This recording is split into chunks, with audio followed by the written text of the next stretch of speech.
성경은 한 영혼의 그 한 인생의 승리와 성공이 이 외부적인 조건에 있지 아니함을 우리에게 분명하게 말씀하고 있습니다. 그렇습니다. 우리는 사실 잘 압니다.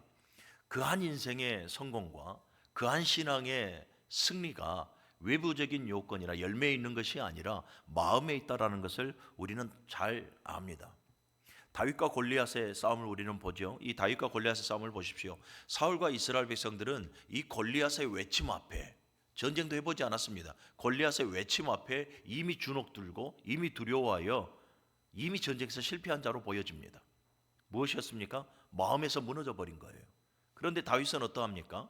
이미 전쟁을 치르기 전에 이미 다윗은 승리하는 자였습니다. 그의 입술에서 이미 승리가 선포되어진 듯하게 보입니다. 너는 칼과 창과 단창으로 내게 오거니와 나는 네가 모욕하는 만군의 여호와의 이름으로 네게 가노라. 여러분, 이것은 단순한 결기가 아닙니다. 선포입니다. 선포. 그러니까 무엇입니까? 다윗은 이미 이 전쟁에서 마음에서부터 승리하는 자였다라는 거죠. 요셉 그는 형통한 자였더라라고 말을 하죠. 여러분, 요셉이 왜 형통했습니까? 코람데오입니다. 하나님 앞에서 자기의 마음을 오염시키지 않았습니다. 하나님 앞에서 자기의 마음을 지켜갔습니다. 죄의 유혹으로부터 끊임없는 갈등과 기로에서부터 자신의 마음을 지켜갔기에 하나님께서 그와 함께 하심으로 요셉 그는 형통한 자가 되어졌더라. 성경은 이렇게 평가합니다. 이세의 아들 다윗을 보십시오. 수없이 많은 유혹도 있었고 위협과 위험도 있었습니다. 그런데 이세의 아들 다윗은 내 마음에 합한 자라라고 말을 합니다. 하나님의 마음을 비춰주고 있습니다. 무엇을 보고요? 여러분, 다윗은 우리보다 더 끔찍한 죄의 목록들을 더 많이 지었죠. 그럼에도 그는 내 마음에 합한 자라라고 하나님께서 말하고 계심은 다윗의 마음을 보신 것입니다. 그의 중심을 보니까 여러분, 다윗은 언제나 하나님 앞에, 때로는 무너지고 실패한 적도 있었지만 그 마음이 언제나 하나님을 향해 있었기 때문에 하나님께서 그 마음을 보시고 내 마음에 합한 자라 이렇게 평가를 해 주시는 것입니다. 사랑하는 여러분, 믿음의 여정을 살아가는 우리 모든 성도 여러분, 우리는 마음이 굳건해야 합니다. 마음이 하나님 앞에 바로 세워져 있어야 합니다. 믿음의 시작은 곧 우리의 마음이 어떻게 열려 있는가, 우리의 마음이 어떻게 세워져 있는가에서부터 출발하게 되어지는 것입니다. 하나님은 우리의 무엇을 보십니까? 우리의 중심을 보십니다. 우리의 외모나 우리의 스펙이나 우리의 보여지는 것을 보는 것이 아니라 보여지지 않는 우리의 중심, 우리의 곧 마음을 보고 계시더라라는 거죠. 그래, 오늘 이 말씀을 듣는 우리 모든 성도 여러분, 여러분들의 마음을 하나님 앞에 바로 세워 나아갈 수 있기를 주님의 이름으로 축원합니다. 그리고 모든 기로와 갈등 속에서 항시 우리가 생각해야 될 것이 뭐라고요? 예수님이라면 어떻게 하셨을까? 오늘 내게 주어진 관계 속에서 예수님이라면 어떻게 하셨을까? 내 생각과 내 말 한마디에도 예수님이라면 어떻게 말씀하셨을까? 언제나 우리가 예수 그리스도를 놔버리지 아니하고 예수 그리스도의 마음을 되새긴다면 사랑하는 여러분, 저와 여러분들의 마음을 굳건히 붙잡아 승리할 수 있을 것이라 확신합니다. 신앙생활의 승리도 마찬가지입니다. 신앙생활이라는 것이 참 녹록지 않습니다. 신앙생활의 승리도 여러분 결국은 마음에서부터 시작이 되어진다라는 것, 이거 명심하시기를 바랍니다. 우리네 신앙생활이 힘들어질 때에 한번 돌아보십시오. 왜 우리가 신앙생활이 이처럼 힘들까? 여러분, 돌아본다면 그 원인이 바깥에서 외부적인 것에서 나오는 것은 아니더라라는 거예요. 사실 이것을 우리는 잘 알아요. 신앙생활이 힘든 것에 대해서. 그런데 우리는 그 신앙생활이 힘든 것에 대해서 자꾸 외부적인 것에서 원인을 찾으려고 합니다. 합리화죠. 자기 핑계예요. 그래서 어떤 사람은 시간이 없다라고 말을 해요. 어떤 사람은 바빠서 그럴 수밖에 없다라고 말하고, 어떤 사람은 사람 때문에 그렇다라고 말하고, 사건 때문에 그렇다라고도 말을 해요. 또 어떤 사람은 일과가 바쁘기 때문에 그렇다라고 말씀을 하고 있어요. 근데 사랑하는 여러분, 사실 우리는 좀 솔직해야 될 필요가 있을 것 같습니다. 외부적인 것은 아니죠. 마음이에요, 마음. 하나님 앞에서 내 마음이 점점점 식어져 가고 내 마음이 점점점 무너져 가고 있기 때문에 이러한 증상들이 나오는 거예요. 여러분, 예배 생활이 부담이 되는 이유도 또 기도의 수고가 기도의 열심이 식어버린 이유도, 우리가 교회를 향해서 봉사하고 섬기고 헌신하지 못하는 모든 이유도, 또 모든 관계 속에 내 말이 거칠어지고 감정으로 대응하는 이 모든 이유도 사랑하는 여러분 외적인 요소가 아니더라라는 거예요.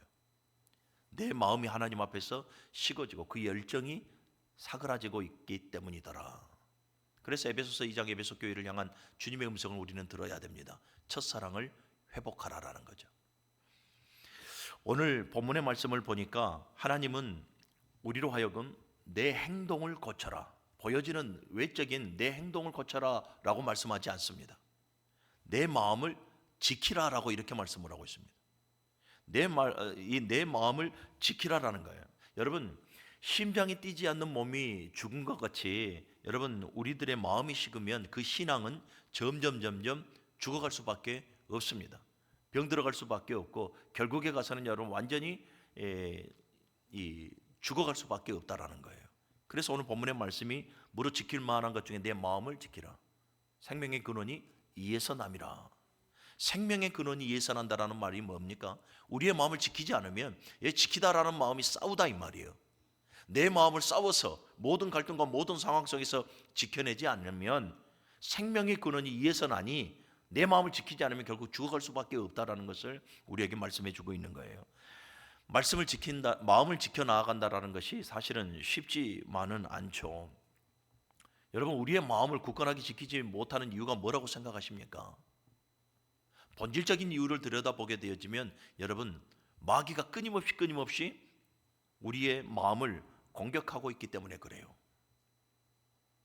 끊임없이 마귀는 여러분, 저와 여러분들의 마음을 공격하고 정말로 저와 여러분들의 마음의 그 감정을 상하게 만들고 저와 여러분들의 마음을 하나님 앞에서 굳건하지 못하게 만들어 버립니다. 중요한 것은 뭐냐면 이것을 느껴야 하는 거예요. 내 마음이 왜 이렇게 복잡할까? 내 마음이 왜 자꾸 외로움이 들어올까? 내 마음이 왜 이렇게 불편할까? 내 마음이 왜 자꾸 성령의 감동이 아닌 내 육신의 감정만 이렇게 자꾸만 살아나게 되어지는 것일까? 이것을 느껴야 돼요. 이것을 지금 누가 하는 거라고요? 여러분, 자생하는 것이 아니에요. 끊임없이 여러분 사단이, 마귀가 내 마음을 공격하는 거예요. 내 감정을 쥐고 흔드는 거예요. 우리가 지금 새벽에 사도행전의 말씀을 보는데 오늘 특별히 사도행전 14장 2절의 말씀을 보니까 이 사도 바울과 바나바가 안디옥에서 쫓겨나지 않습니까? 쫓겨나도 이들은 어떻게 합니까? 이고니온으로 와서 담대히 복음을 증거해요. 이 복음을 증거할 때에 여러분, 마귀는 이 순종하지 아니하는 유대인들의 마음을 충동질합니다.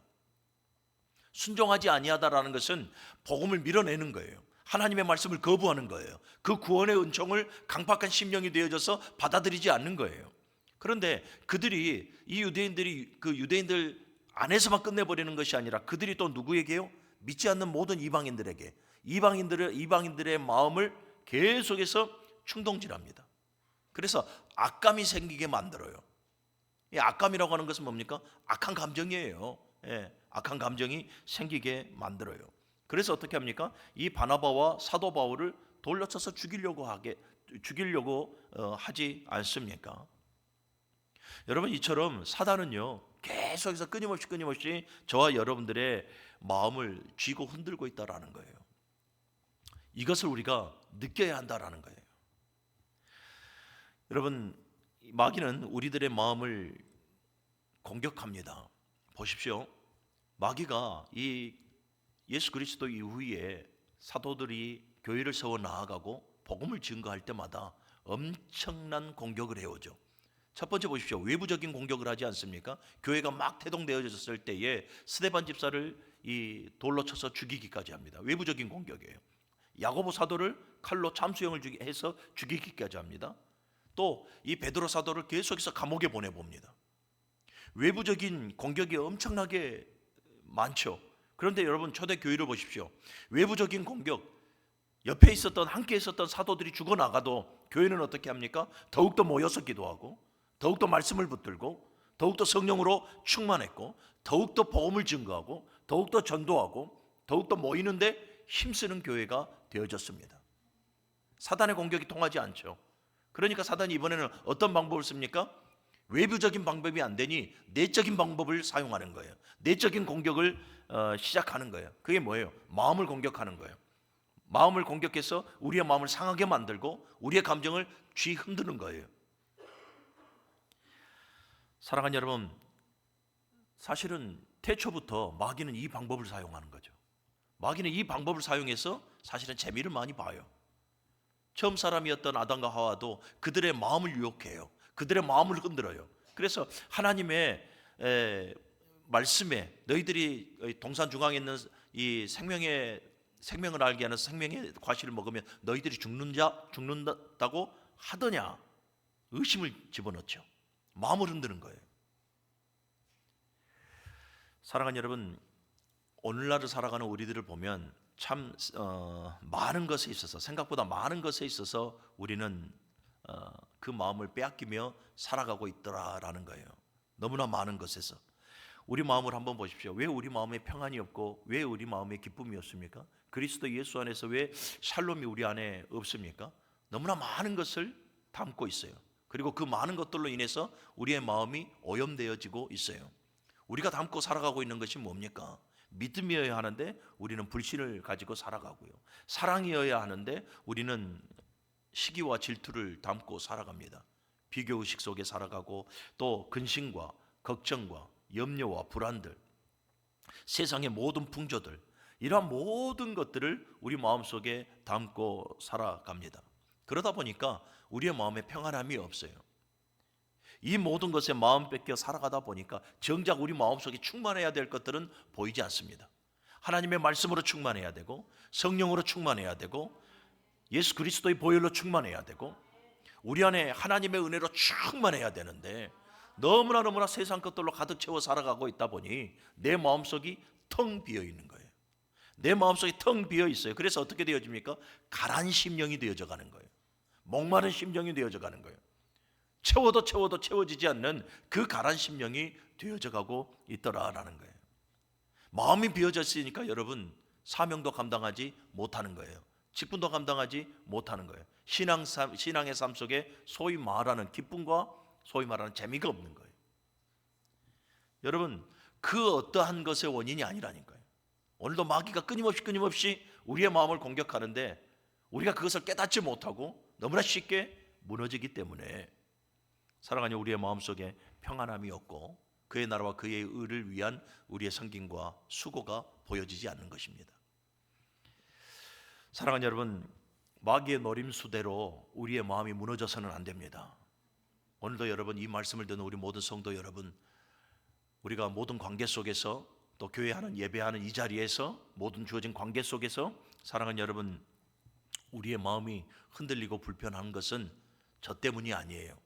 오늘도 마귀가 내 마음을 흔들고 있다는 것을 여러분들이 명심하시고 이것을 깨닫는 우리 모두가 되시기를 주님의 이름으로 간절히 축원합니다.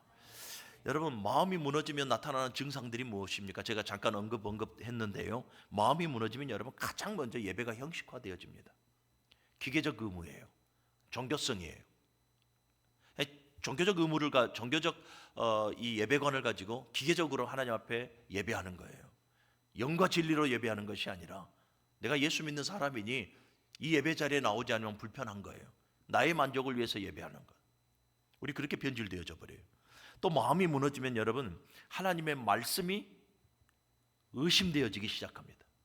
하나님의 말씀이 온전히 어떠한 말씀이라도 다 믿어지고 하나님의 말씀 그 말씀 한 말씀이 정말 꿀송이보다 더 달고 그 말씀이 내 발의 등이 되어져서 나의 걸음걸음을 인도해 주실 것을 믿고 나아가야 되는데 마음이 무너지면 어느 순간부터 하나님의 말씀이 의심이 들어오고 하나님의 말씀에 대해서 두 마음이 품게 되어지고 하나님의 말씀에 대해서 계산하게 됩니다. 그러다 보니 순종의 열매가 없는 거예요. 또 우리의 마음이 무너지다 보니까 여러분 교회의 모임에 있어서 서서히 멀어지게 되어져요. 서로 사랑하지 못하게 되어지고 중요한 것은 뭡니까? 이게 매우 참 중요한 건데 우리 마음이 무너지면 여러분 구원의 확신이 점점 식어져 갑니다. 구원의 확신이 점점 식어져 가고 하나님의 그 은혜의 필요성에 대해서도 사랑하는 여러분 우리 깨닫지 못하게 되어져요. 은혜 아니면 살아가지 못하는 존재들이 은혜가 아니면 설명되어지지 않는 그한 인생이 하나님의 은혜에 대한 소중함, 은혜에 대한 필요성에 대해서 점점 깨닫지 못하게 되어져 가고 말더라라는 거예요. 그래서 결국은 성경이 말한 대로 점점 감각 없는 자가 되어져 가고 마는 거예요. 그리고 결국에는 화인 맞은 양심이 되어져 버리고 마는 거예요.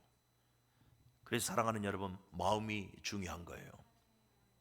무릇 지킬 만한 것 중에 우리의 마음을 지켜야 될 이유가 여기에 있는 거예요. 왜요? 생명의 근원이 우리의 마음에서부터 나기 때문에. 사랑하는 여러분, 그래서 저와 여러분들의 마음을 그대로 방치해 두지 말라라는 거예요. 방치해 두지 말고 어떻게 하라고요? 내 마음을 지키라라는 거죠. 내 마음을 지키라라는 거, 싸우라라는 말이에요. 싸우라라는 말, 전쟁의 용어예요. 사랑하는 여러분, 내 신앙을 관리 차원에서 마음을 굳건하게 하라 이 말이 아니에요. 싸우라라는 거예요. 그래서 사도 바울이 여러분, 내가 선한 싸움을 다 싸우고 내 믿음을 지켰으니, 여기서 선한 싸움이 누구냐면 자기 자신과의 싸움이에요. 내적 싸움이에요. 이 내적 싸움에서 자기의 마음을 지키고 그래서 믿음의 모든 삶을 지켜나가겠다라고 사도 바울이 고백하고 있는 거예요. 이 선한 싸움을 우리가 잘 싸워 나가야 할 줄로 믿습니다. 여러분들의 마음을 지켜나가십시오. 끊임없이 수없이 내 안에 일어난 그 내적 갈등들, 오늘도 사단이 여실없이 내 심령, 내 마음을 지금 터치하고 있고 건들고 있고 유혹하고 있고 무너지게 하고 있음을 느끼십시오. 그리고 사랑하는 여러분, 싸워 나아가십시오. 무엇보다도 사랑하는 여러분, 여러분들의 텅 비어 있는 그 마음을 채워가십시오. 하나님의 은혜로 채워가십시오. 다시 시작하는 우리 성도들이 되시길 바랍니다. 사랑하는 여러분, 다시 우리 어떻게 시작해야 됩니까? 몇 구절이라도 하나님의 말씀을 읽고 듣고 묵상하며 내 마음속에 말씀을 새겨가십시오. 하나님의 말씀은 살아있습니다. 나를 변화시키십니다. 그리고 여러분, 몇 분이라도 이제 다시 기도를 시작하십시오. 기도의 수고를 아끼지 마십시오. 그리고 몇 마디라도 하나님 앞에 감사함으로 살아가십시오. 형편은 그렇지 않더라도 여러분, 감사의 삶을, 그 고백을 시작해 보십시오. 뿐만 아니라 육신의 감정대로 살지 말고 성령의 감동 따라 살아가시고 힘들어도 서로 사랑해 보십시오. 우리의 마음 하나님께서 주장하시고 세워 주실 줄로 믿습니다. 말씀을 정리합니다. 사랑하는 여러분, 마음을 지키는 사람은 결국 다시 일어납니다. 그런데 그 마음을 지키지 아니하고 그 싸움을 포기해 버린 사람은 여러분 결국은 무너질 수밖에 없습니다. 잠언 24장 16절의 말씀을 보면 의인은 7번 넘어져도 다시 일어나지만, 의인은 7번 넘어져도 다시 일어난다라고 말씀을 하죠. 여러분, 신앙이라고 하는 것이 뭡니까? 누구든지 다 넘어질 수 있고 무너질 수 있고 쓰러질 수 있습니다. 그런데 믿음의 사람은 일어나야 합니다. 이게 신앙이에요. 신앙이라고 하는 것이 여러분 넘어지지 않는 것이 신앙이 아니에요. 믿음이라고 하는 것이 넘어지고 무너지지 않는 것이 신앙이 아니라 다시 일어서는 것, 그게 믿음이에요. 하나님의 능력을 신뢰하고 하나님을 붙들고 다시 일어서는 것, 그것이 믿음이다 이 말이에요. 다윗처럼 여러분, 우리는 하나님 앞에 구하십시오. 하나님, 내 속에 정직한 영으로, 내 속에 정결한 영으로 창조하여 주옵소서. 새롭게 하여 주옵소서. 마귀에게 눌려 오염돼 버린 내 마음을 하나님께서 붙드시고 내 마음을 새롭게 하여 주시옵소서. 새롭게 창조하여 주시옵소서. 우리 구하며 나아가는 성도가 되어져야 할 줄로 믿습니다. 사랑하는 여러분, 마음을 지키십시오. 마음을 지키는 자들이 신앙을 지키는 것이고 믿음을 지키는 것입니다. 마음을 지키는 자들이 여러분 그 인생을 바로 세워 나아갈 수 있는 것이고, 마음을 지키는 자들이 여러분 가정을 지키고 교회를 지키고 하나님의 나라를 세워 나아가는 것입니다. 우리 무릉교회교회 모든 성도 여러분들, 모든 상황 속에서 여러분들의 마음을 굳건하게 지키십시오. 하나님께서 여러분들의 그 마음을 붙드시고 굳건하게 세워주실 줄로 믿습니다. 그 하나님의 능력을 절대적으로 신뢰해서 여러분들의 마음을 잘 지켜나가는 성도가 되시기를 다시 한번 더 주님의 이름으로 간절히 축원합니다.